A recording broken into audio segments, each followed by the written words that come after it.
underscoring India's emergence as a global hub for green mobility.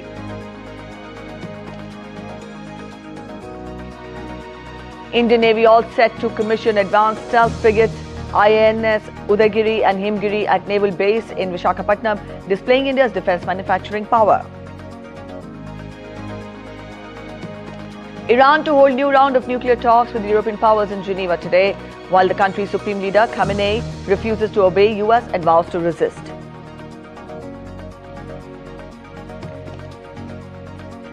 Trump warns of consequences if Putin Zelenskyy don't meet to end the growing conflict. Meanwhile, Kyiv rejects Russia's recent proposals for peace, citing it does not amount to real concessions.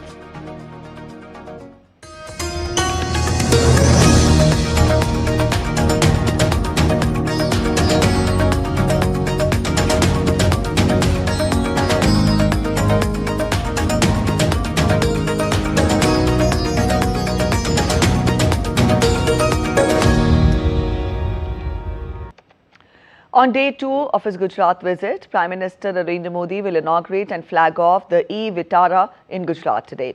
It is Japanese firm Suzuki's first global strategic battery electric vehicle. The Made in India BEVs will be exported to more than 100 countries. With this milestone, India will now serve as Suzuki's global manufacturing hub for electric vehicles. A detailed report. In a landmark moment, PM Modi will flag off the VITARA, Suzuki's first ever global battery electric vehicle manufactured in India. This is a significant breakthrough as these Made in India BEVs will be exported to over 100 countries, including advanced markets like Europe and Japan. The company aims to cater both domestic and international markets from Gujarat. This significant milestone is the result of a seeding that took place in the year 2011 when Prime Minister Modi, as the Chief Minister of Gujarat, invited Suzuki, and Suzuki established a car plant here in Hansalpur. This is the first global manufacturing for Suzuki for BEVs, and it will be shipped to about more than 100 countries of the world, including advanced countries like in Europe or Japan. The economic cooperation extends to far beyond just industrial infrastructure. It's also about social infrastructure. The state of Gujarat has a natural advantage for exports because of its proximity to the ports, and it has some of the high quality ports with this infrastructure helping us for exports to many countries of the world. The partnership between Gujarat and Suzuki continues to be a story of progress and prosperity. The Hansalpur region has emerged as a major hub for automotive growth, fueling not just industry but also social development. PM Modi will also inaugurate next phase of India's battery ecosystem by the start of local production by hybrid battery electrodes at the TDS lithium-ion battery plant in Gujarat. The plant is a joint venture between Toshiba, Denso, and Suzuki, marking another leap toward India's Atmanirbhar Bharat vision. From electric cars to advanced battery solutions, these two milestones symbolize India's growing leadership in sustainable mobility and clean energy innovation. Meghna Dev's report for DD India. Earlier on Monday, Prime Minister Narendra Modi inaugurated and laid the foundation stone and dedicated to the nation multiple development projects worth 5,400 crore rupees. He also dedicated multiple railway projects worth over 1,400 crore rupees to the nation, including doubling of the 65 kilometers Mehsana-Palanpur rail line worth over 530 crore rupees, gauge conversion of the 37-kilometer Kalol-Kadi-Katosan road rail line, and 40 kilometers Bechraji-Ranoj rail line worth over 860 crore rupees. Later in the evening, Prime Minister held a public rally at Khodaldham ground in Ahmedabad. Speaking at the event, Prime Minister said that the world has seen how India avenged Pahalgam. दुनिया ने देखा है कि पहलगाम का बदला भारत ने कैसे लिया।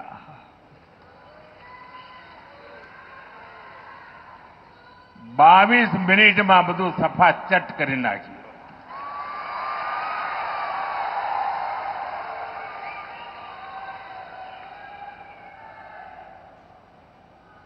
અને સેંકડો કિલોમીટર અંદર જઈને નક્કી કરેલા નિશાન પર જ વાર કરીને આતંકવાદની નાભી પર હુમલો કર્યો આપણે.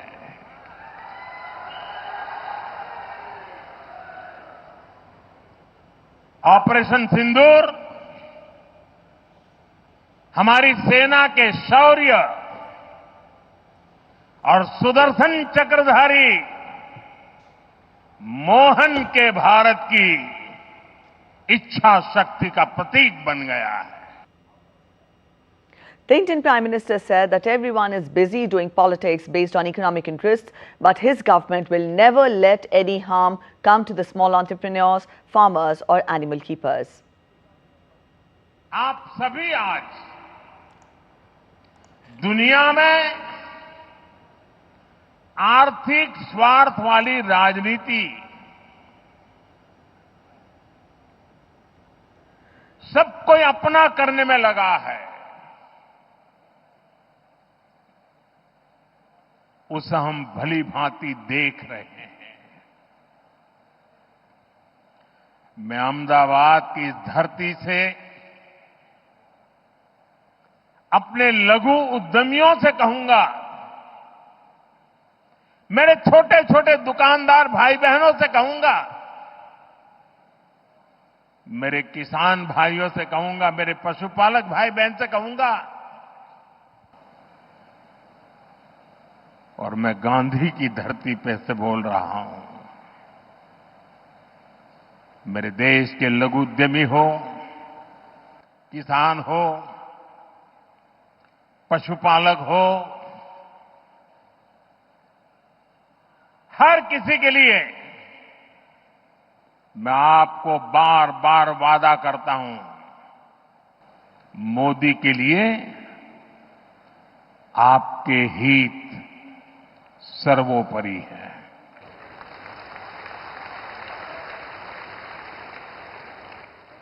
मेरी सरकार लघु उद्यमियों का, किसानों का, पशुपालकों का कभी भी अहित नहीं होने देंगी. दबाव कितना ही क्यों ना आए, हम झेलने की अपनी ताकत बढ़ाते जाएंगे. Indian Navy is set to commission the latest state-of-the-art Project 17A multi-mission stealth frigates Udaygiri and Himgiri at Visakhapatnam Naval Base on Tuesday. India's Defence Minister Rajnath Singh will preside over the ceremony. This will be the first occasion when two frontline surface combatants constructed at two different shipyards will be commissioned simultaneously, underscoring the growing maritime importance of India's eastern seaboard. Both of these vessels incorporate significant improvement in design, stealth, weapon and sensor systems and are capable of executing full spectrum of maritime missions in blue water conditions. In keeping with the Navy's tradition of reviving names of illustrious predecessors, both frigates are named after earlier INS Udaygiri and INS Himgiri that served the nation with distinction for over 30 years before being decommissioned. The commissioning of Udaygiri and Himgiri will augment the Navy's combat readiness and reaffirm India's resolve to achieve self-reliance in warship design and construction. Upon commissioning, the two frigates will join the Eastern Fleet, strengthening India's ability to safeguard its maritime interests across the Indian Ocean region.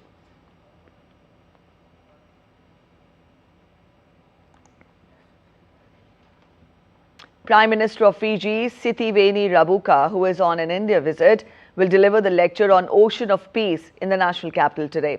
Earlier on Monday, the visiting Prime Minister called on the President of India, Draupadi Murmu, at Rashtrapati Bhavan in New Delhi. Prime Minister Rabuka also held delegation-level talks with Prime Minister Narendra Modi. The two leaders also witnessed the exchange of memoranda of understanding, further enhancing collaboration between the two countries. Overall, the two sides inked 7 pacts to broad-based cooperation in sectors including health, and medical services, migration and mobility, capacity building, and on big impact projects also. Prime Minister Narendra Modi announced the setting up of a 100-bedded super speciality hospital in Suva, the capital of Fiji. The visit underscores the long-standing and close ties between India and Fiji, reaffirming both the nations' commitment to strengthen bilateral cooperation across all sectors and deepening people-to-people connections.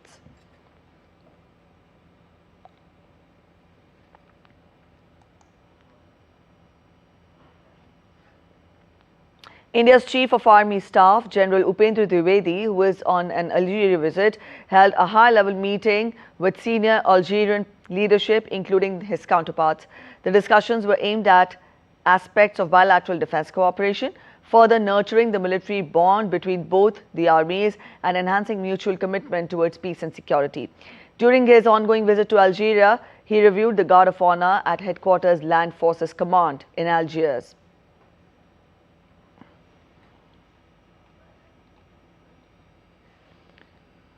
The Indian Air Force is all set to retire its iconic MiG-21 fighter aircraft in September this year.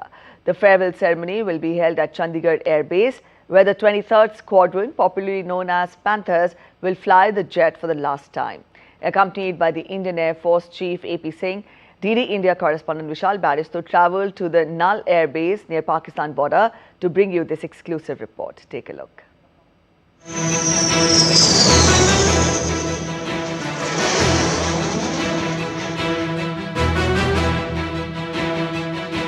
The Indian Air Force Chief and Squadron Leader Priya is all set for the skies.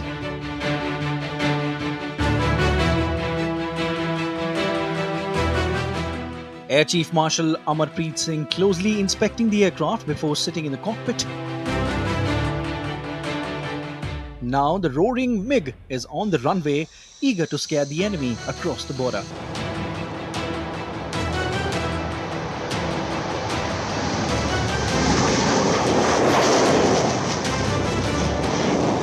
For the last 6 decades, this Russian beauty has been the backbone of Indian Air Force. It has skills that goes up to F-16 from Pakistan. And now it's the time to say goodbye to MiG-21. It would be replaced by our own Tejas. The phasing out of the MiG-21 fleet is part of the Indian Air Force's self-reliance and modernization plans. It will be replaced by the indigenously developed Tejas Mark 1A fighter aircraft. I think it is going to be one aircraft which is going to be missed by people who have flown it earlier. But yes, everything has time and place. Now we have to move on because this technology is old. It's very difficult to maintain this technology now. So we've decided to now call it a day for this aircraft and move on to the new platforms like the Tejas Mark 2. Rafales have come in, Su-30s are already operating. So these platforms will take this place. The departure of MiG-21 is the end of an era for the Indian Air Force. Since its induction in 1963, the MiG-21 has served India for more than 6 decades. This is MiG-21, the first supersonic fighter jet of Indian Air Force. Soon it's going to be history.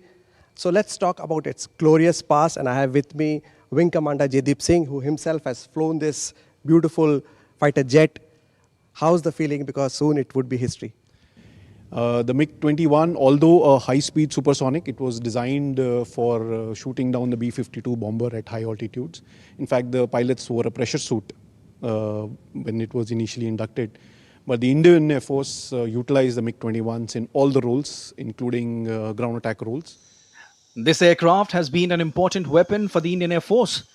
This fighter aircraft has given a tough time to the enemy in all major wars, including the 1965 and 1971 wars with Pakistan, the 1999 Kargil War, and the 2019 Balakot airstrikes. Not only this, MiG-21 was also deployed on the operational duties during Operation Sindoor against Pakistan. Vishal Baristow's exclusive report for DD India. You're watching DD India News Hour. We're heading for a short break, but after the break, Israel's Security Cabinet to meet today to discuss Gaza. Trump signals possible China visit amid improved economic ties, though warns of 200% tariff. Former Sri Lankan President Wickremesinghe in ICU under close watch. Court appearance delayed amid public protest plans.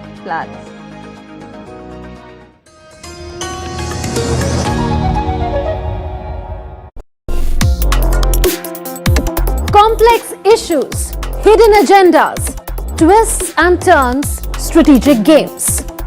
We think all dots are linked. We just need to connect them. Join me every week as I connect the dots to unravel hidden designs in statecraft, mysteries, and decode issues that matter to you. Watch Connecting the Dots with me at these times on DD India.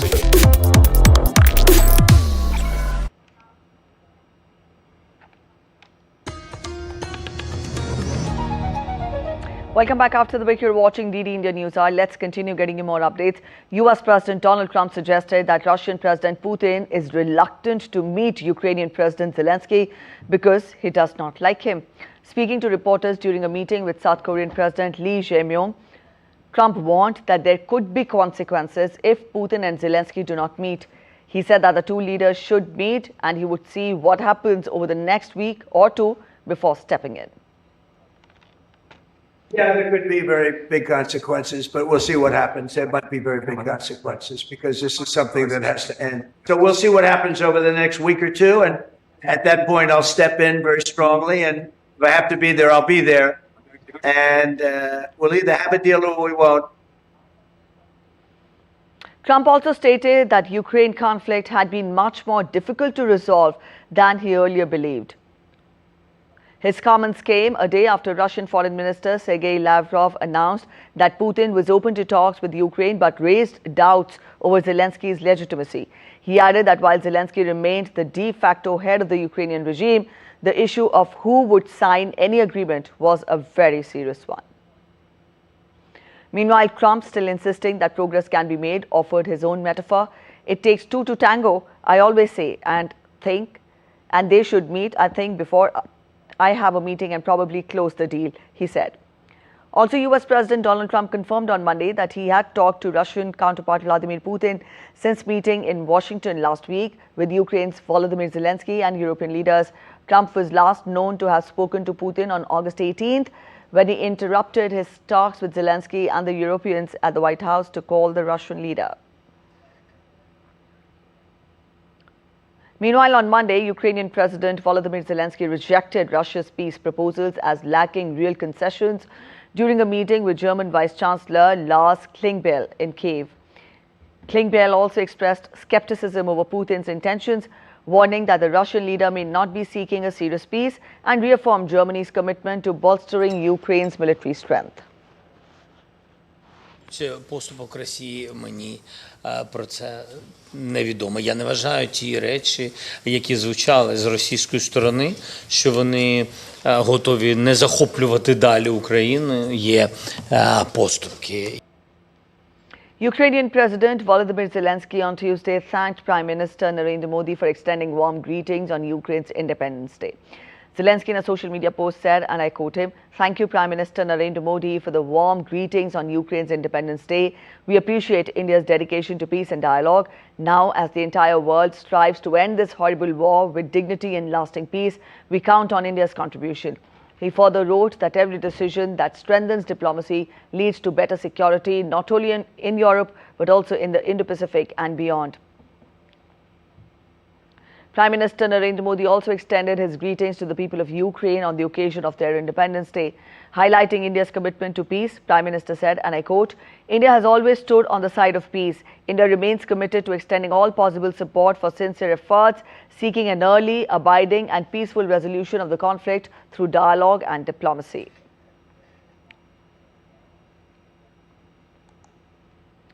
Nuclear talks between Iran and Britain, France and Germany will be held on Tuesday in Geneva, marking the second such meeting since Iran's mid-June 12-day conflict, in fact, with Israel and subsequent US strikes on Tehran's nuclear facilities. It comes after Iran suspended cooperation with the United Nations nuclear watchdog, with Tehran pointing to the International Atomic Energy Agency's failure to condemn Israeli and US strikes on its nuclear facilities.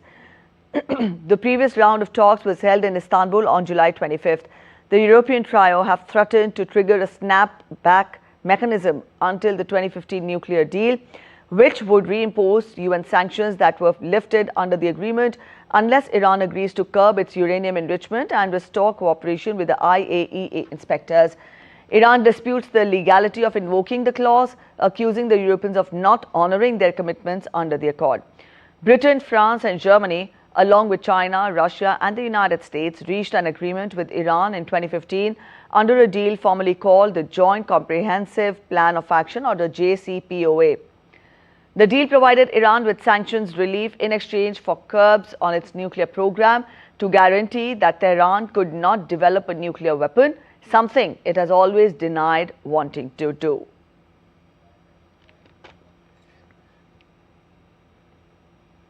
The Israeli Security Cabinet will meet on Tuesday evening in Jerusalem to discuss renewed negotiations for a ceasefire and hostage release deal.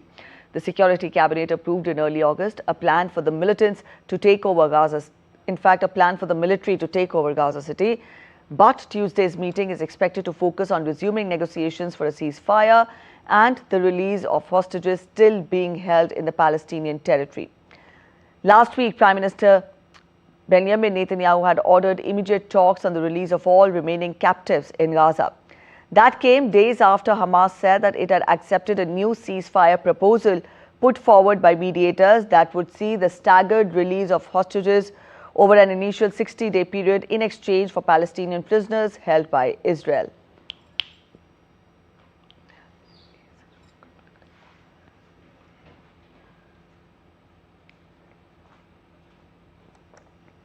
Israel Prime Minister Benjamin Netanyahu said that Israel deeply regretted what he described as the tragic mishap that occurred at the Nasser hospital in the south of the Gaza Strip on Monday.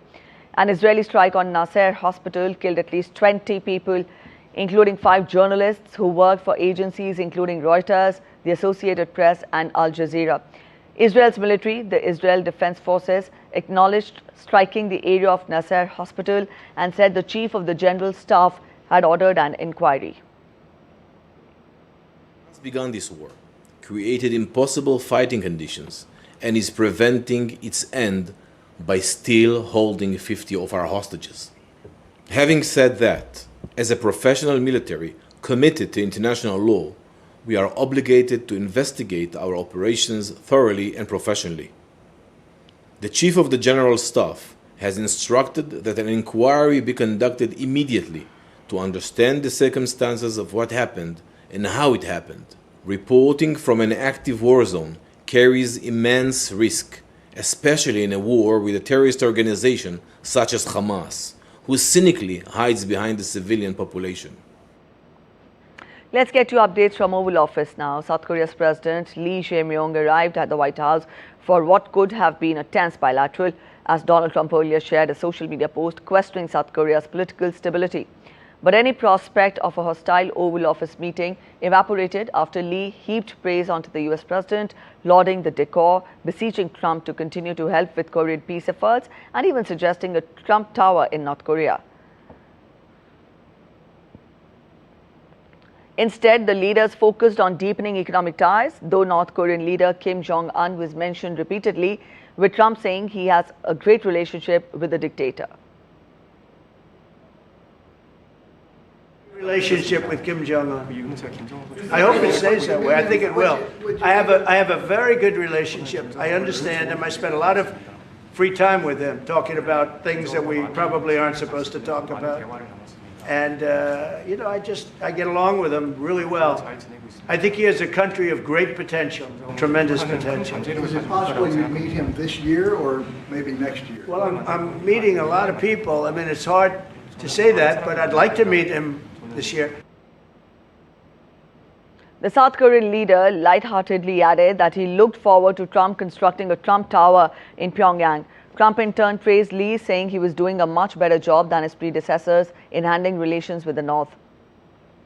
The cordial display showed how world leaders are taking notes from previous meetings between Trump and heads of state, who've largely chosen the route of praise and adulation rather than confrontation, as they seek favorable trade terms and continued military aid from Washington. While South Korean President Lee Jae-myung said that he and Donald Trump discussed modernizing the two countries' alliance during their summit talks. Lee also said that South Korea would expand its defense budget to transform the country's military into a smart military that will prevail in future warfare. His comments at a forum in Washington's Center for Strategic and International Studies came after Lee and Trump held their first summit meeting. 트럼프 대통령과의 정상회담에서 한미 동맹을 안보 환경 변화에 발맞추어 더 호혜적이고 미래지향적으로 현대화해 나가자는데 뜻을 함께 모았습니다. 미국의 대한 방위 공약과 한미 연합 방위 태세는 철통같이 유지될 것입니다. 동시에 한국은 한반도의 안보를 지키는 데 있어 보다 주도적인 역할을 앞으로 해 나갈 것입니다. U.S. President Donald Trump on Monday said that he expects to visit China this year or shortly afterwards, noting that economic ties between the two countries have improved, even as he kept the door open to steeper tariffs. Talking to reporters in White House, Trump said that China has to give U.S. magnates or face 200% tariff. In terms of playing the cards, we have much bigger and better cards than they do. But with that being said, I think we have a great relationship. I spoke to President Xi fairly recently, and at some point, probably during this year or shortly thereafter, we'll go to China. And I think we're going to see a magnificent sight. It's a great country. We have a very strong relationship, Howard, I would say, economically with China now, getting much better. They have to give us magnets. If they don't give us magnets, then we have to charge them 200% tariff or something. Moving on, former Sri Lankan President Ranil Wickremesinghe is scheduled to be produced before the Colombo Fort Magistrates Court today afternoon. He is the first executive president of Sri Lanka to be arrested and remanded on charges of corruption until August 26th. The former president insists that his wife bore her own expenses and that no public funds were used. However, the CID alleges that state money covered his travel on a private visit as well as the security costs. The 76-year-old leader was first admitted to the prison hospital and later transferred to the National Hospital, where he is receiving treatment in the intensive care unit for dehydration. The transfer followed recommendations by prison doctors after medical examinations. Wickremesinghe was arrested by the Criminal Investigation Department on August 22nd over allegations of misusing state funds and was remanded under the Public Property Act until August 26th. Vietnamese Vice President Vo Thi Anh Duan returned to Hanoi on Monday after completing 3 days official visit to Nepal on the 50th anniversary of the diplomatic ties between the two countries. She was on an official visit to Nepal at the friendly invitation of Vice President of Nepal, Ram Sahai Prasad Yadav. During a courtesy meeting in Kathmandu with the Vice President of Nepal, the two Vice Presidents talked about the bilateral relationship between Nepal and Vietnam, which is based on friendship, goodwill and respect of sovereignty, and is moving ahead with a shared vision in the international forum. Both sides emphasized on the importance of maintaining high-level exchanges as well as regular interactions between the Ministries of Foreign Affairs.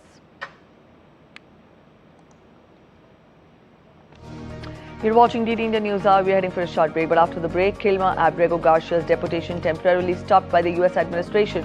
Stay with us for more details. We also get you all the weather updates from around the country. Stay with us for a roundup of the massive devastation caused by wildfires across the US.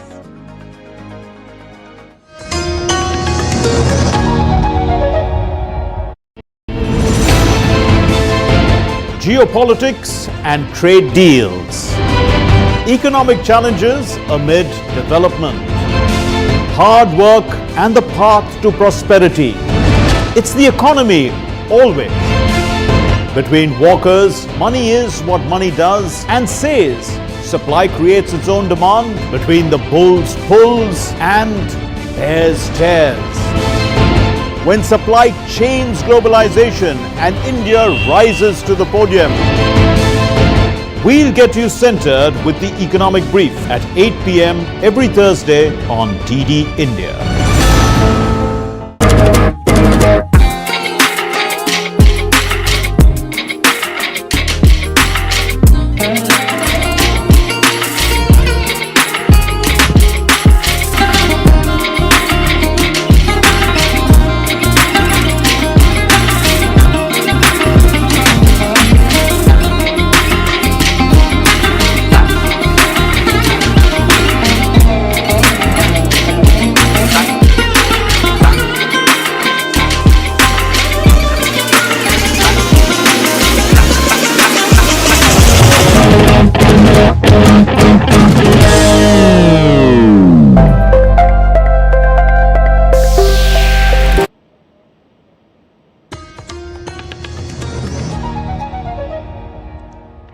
Welcome back after the break. You're watching DD India News Hour. We'll take a look at the headlines once again. On day 2 of Ahmedabad visit, Prime Minister Narendra Modi to inaugurate 2 historic milestones in the e-vehicle sector, underscoring India's emergence as a global hub for green mobility. Indian Navy all set to commission advanced stealth frigates INS Udaygiri and Himgiri at Naval Base in Visakhapatnam, displaying India's defence manufacturing power. Iran to hold new round of nuclear talks with European powers in Geneva today, while country's Supreme Leader Khamenei refuses to obey US and vows to resist. Trump warns of consequences if Putin Zelenskyy don't meet to end the growing conflict. Meanwhile, Kyiv rejects Russia's recent proposals for peace, citing it does not amount to real concessions. Venezuela announced the deployment of 15,000 military personnel to its border with Colombia, to strengthen security and combat drug trafficking in the region on Monday. Interior Minister Diosdado Cabello said that the operation will focus on the states of Zulia and Traquera, utilizing drones, boats, aircraft and other vehicles to patrol the frontier area. He added the deployment aims to reinforce security along the border region and prevent the flow of narcotics. Cabello called on the Colombian government to ensure and secure its side of the border crossings in response to the Venezuelan military deployment. The announcement follows employment of US destroyers to the southern Caribbean for anti-drug cartel operations in Latin America. The United Nations Secretary General's Special Representative for Somalia, James Swan, on Monday visited Baidoa, the largest city in southwest state, one of Somalia's federal member states. In a joint media appearance with Southwest State President Abdiaziz Laftagarin, UN envoy James Swan discussed security, elections and humanitarian needs. He praised the state's recovery of key areas and stressed on inclusive voter registration, especially for women and displaced groups. The UN leader also highlighted the importance of unity among Somalia's leaders and reaffirmed continued UN support for peace and development. A federal judge has temporarily stopped the US government from deporting Kilmer Abrego Garcia after immigration officers detained him during a routine check-in this morning. Abrego's wrongful deportation to El Salvador made him a symbol of President Trump's hardline immigration policies. He had been detained by US immigration officials in Baltimore on Monday after facing the possibility of being deported again, this time to Uganda. He was released from criminal custody in Tennessee on Friday and returned to a family home in Maryland after more than 5 months of detention, including time in a mega prison in El Salvador known for its harsh conditions. But Abrego was detained again by US Immigration and Customs Enforcement on Monday. US Homeland Security Secretary Kristi Noem confirmed the arrest and said ICE is processing Abrego for deportation to Uganda. More than 100 ports along Peru's coastline were shut down on Monday after intense anomalous waves battered the region, leaving 1 person dead and causing damage to coastal infrastructure.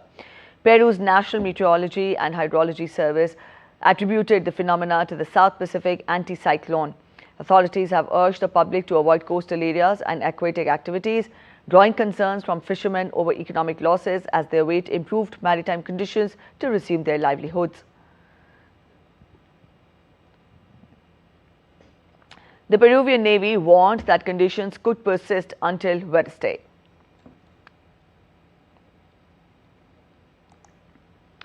Let's get you global weather updates now. First up from the US, where millions in western region are facing dangerous heat wave amid multiple wildfires.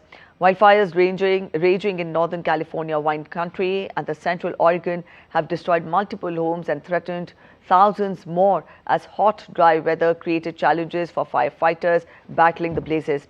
The firefighters sprayed down hills scorched by a wildfire in Oregon that has burned through roughly 22,000 acres and endangered thousands of homes. Authorities said that as of Monday, the flat fire is only 5% contained and nearly 800 firefighters are working to contain the fire.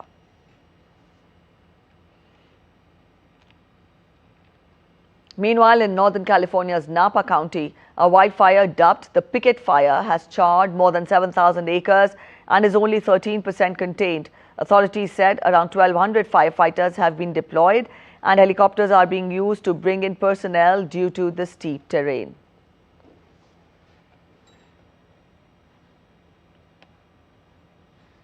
A dust storm was spotted in Arizona's Maricopa County on Tuesday amid a dust storm warning for multiple areas in the state. The National Weather Service described the storm as a haboob and urged drivers to pull over if they encountered poor driving conditions. According to a weather expert, thunderstorms produce downdrafts that can kick up dry, loose sand on the desert floor, creating a wall of dust that travels outward, spanning a much larger area than the thunderstorm itself. Haboobs are a common form of intense dust storms common in desert areas such as Arizona, especially in the monsoon season. Typhoon Kaiki made landfall in Vietnam on Monday afternoon, battering the country's coastal provinces with winds up to 118 to 133 kilometers per hour. Vietnamese authorities have said that it could be as powerful as Typhoon Yagi, its most powerful storm in 30 years, which killed 300 people when it hit last year. While the storm has decreased in intensity, the wind speeds remain high. Close to 600,000 people were ordered to leave their homes in the coastal and central provinces. Flights have also been suspended at 2 airports in the central region, along with some train services.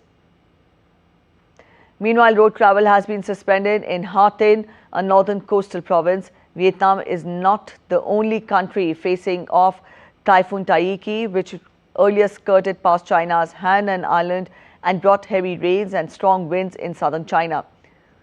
Authorities in Thailand have also sent weather warnings to 58 provinces as the typhoon approaches the country. There have been warnings of flash floods, runoffs and landslides that could hit the country.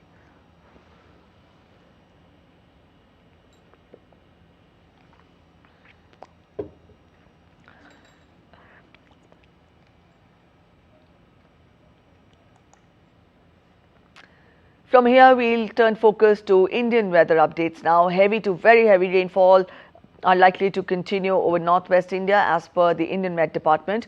An upper air cyclonic circulation is lying over northwest Bay of Bengal off Odisha West Bengal coasts at lower and middle tropospheric levels, lifting southwards with height. Heavy rainfall is very likely to continue over Konkan, Goa, Maharashtra during the next 7 days. Another low pressure area will form over Bay of Bengal and cover parts of central India, including Chhattisgarh, Odisha, Jharkhand, parts of Madhya Pradesh, Uttar Pradesh and Delhi.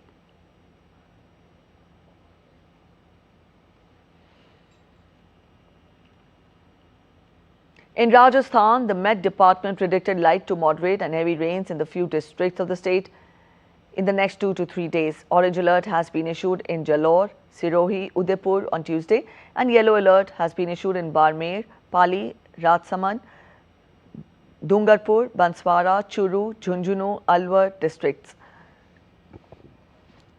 Meanwhile, schools will remain closed in 8 districts on Tuesday. Many areas in the state were submerged due to heavy rains and flood-like conditions occurred in many cities, villages and towns.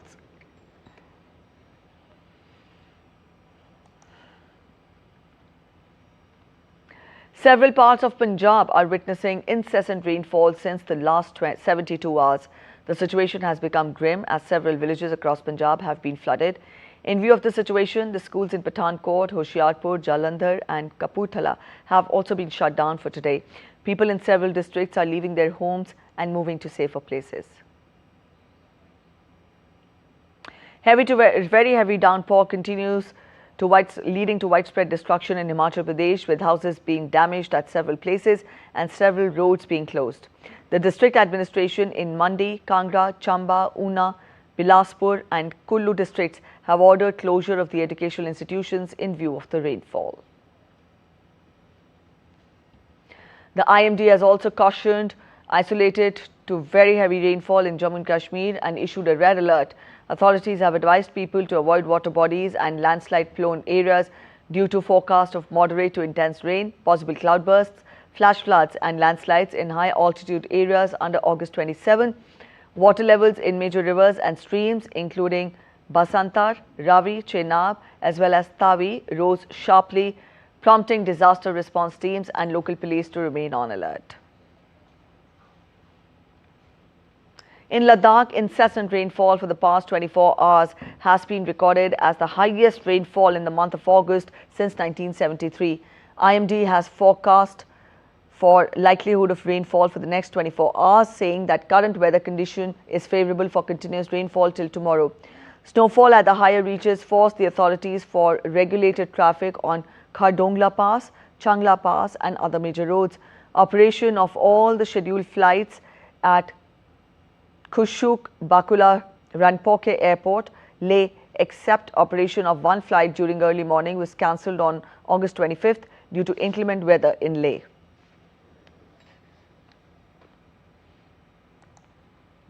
Changing track from weather, we now focus on other updates. In a significant development in the fight against left-wing extremism, the National Investigation Agency has filed a charge sheet against 3 operators linked to the banned Maoist-affiliated outfit Mulwasi Bachao Bunch in connection with a terror funding case in Chhattisgarh. The 3 accused were office bearers of MBM, which was outlawed by Chhattisgarh government in October 2024. All the 3 individuals are currently in custody. The case pertains to the recovery of rupees 6 lakh in district Bijapur, which they were going to deposit in different bank accounts on the directions of the leaders of proscribed terrorist organization CPI Maoist. These funds were reportedly used to mobilize protests against the establishment of security camps and to obstruct state-led development initiatives in Maoist-affected regions. Further investigation is underway in the case.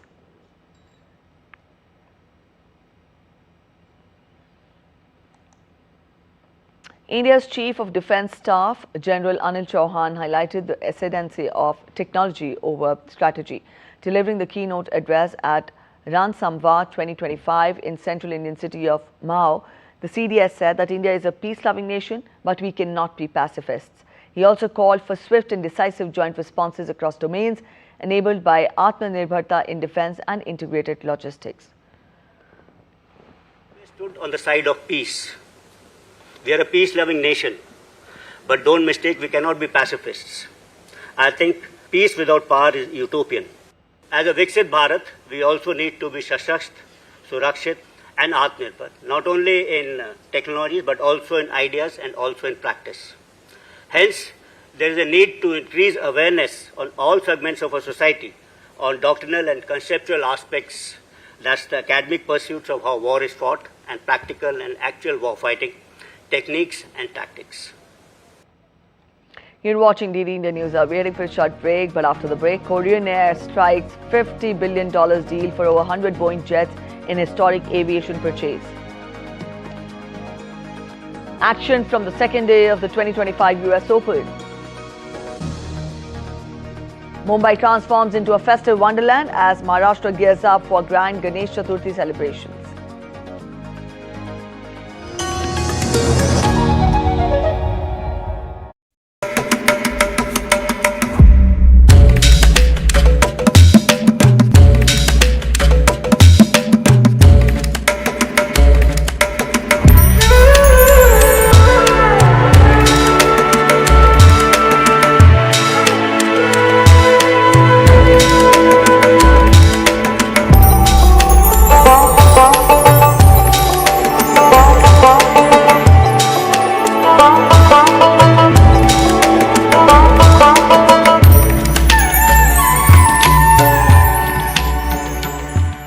Welcome to DD India, where a billion voices unite, connecting viewers to the stories that matter. India is not just another news channel.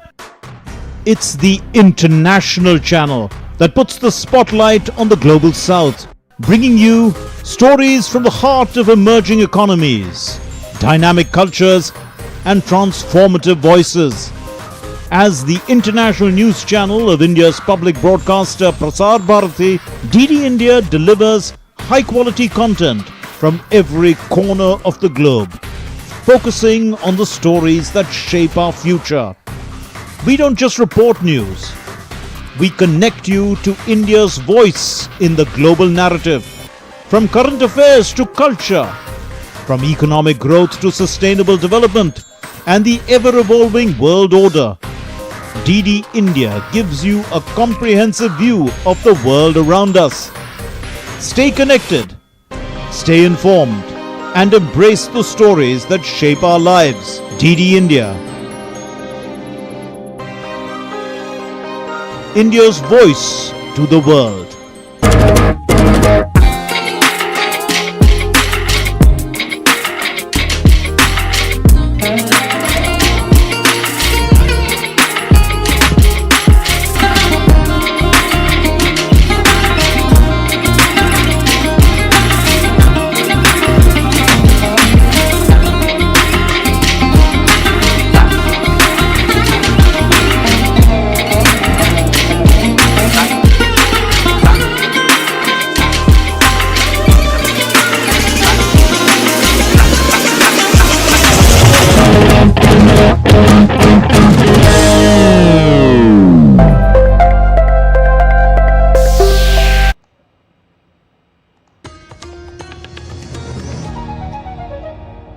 Welcome back after the break. You're watching DD India News Hour. Let's get to updates from the world of business now.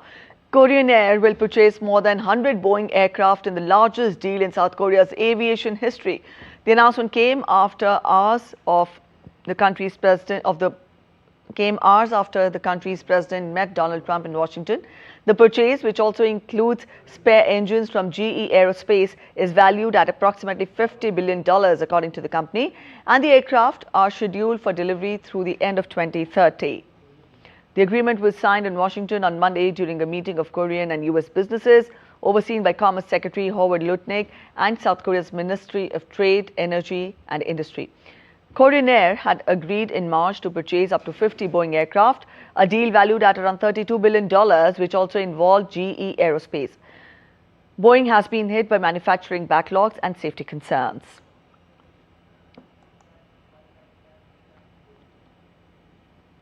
US President Donald Trump moved to fire Federal Reserve Governor Lisa Cook effective immediately on Monday, citing allegations of false statements on her mortgage agreements. Referring to the Federal Reserve Act as justification, Trump wrote in a letter addressed to Cook that he has determined sufficient cause to remove her from the position. A US president is generally limited in the ability to remove officials from the central bank, with a Supreme Court order recently suggesting that Fed officials can only be removed for cause which could be interpreted to mean malfeasance or dereliction of duty. But the US leader pointed to a criminal referral dated August 15 from the Federal Housing Finance Agency's director, a staunch ally of Trump, to the US Attorney General in his announcement that Cook would be removed from her role. The referral, Trump said, provided sufficient reason to believe that Cook might have made false statements on one or more mortgage agreements. Earlier this month, Cook said in a statement that she had no intention of being bullied to step down, but would take questions about her financial history seriously. From business, we now turn focus to sports. We'll talk of tennis first. We'll get to the updates from 2025 US Open. American Francis Tiafoe launched his latest bid to end the American men's drought at the US Open with a confident win over Japan's Yoshihito Nishioka. The twice semi-finalist joins 4th seed Taylor Fritz and 6th seed Ben Shelton in the second round as they aim to become the first American men to lift the US Open trophy in 22 years. 12th seed Casper Ruud cruised his way into round 2. Ruud registered straight sets win against Austria's Sebastian Ofner 6-1, 6-2, 7-6. India's star javelin thrower Neeraj Chopra will return to action at the Diamond League final title in Zurich, Switzerland on Thursday. The double Olympic medalist will face stiff competition from formidable challengers like Anderson Peters and Julian Weber. Chopra, who skipped the last leg of the prestigious series in Brussels, had won the DL Trophy in 2022 before finishing runners-up in 2023 and 2024.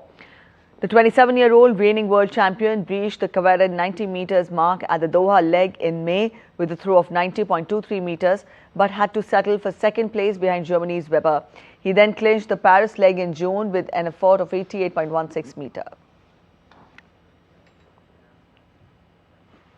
Top Indian shuttler Lakshya Sen's campaign at the BWF World Championships ended in disappointment in Paris on Monday. Sen went down fighting in straight games to the world #1 top seed Shi Yuqi of China in the men's singles opening round. The 24-year-old, a bronze medalist at the 2021 edition, went down 17-21, 19-21 in 54 minutes. Despite pushing the Chinese to long rallies and producing bursts of its attacking brilliance, the Indian faltered in key moments, unable to breach Shi's rock-solid defense and explosive finishing.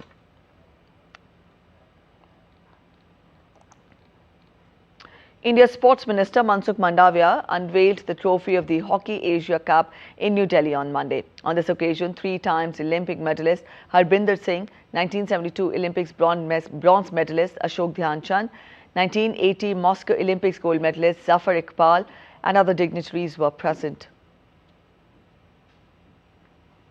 The tournament will take place from 29th of August to 7th of September in eastern Rajgir town. India, Japan, China, Kazakhstan, Malaysia, South Korea, Bangladesh and Chinese Taipei will compete for the glory.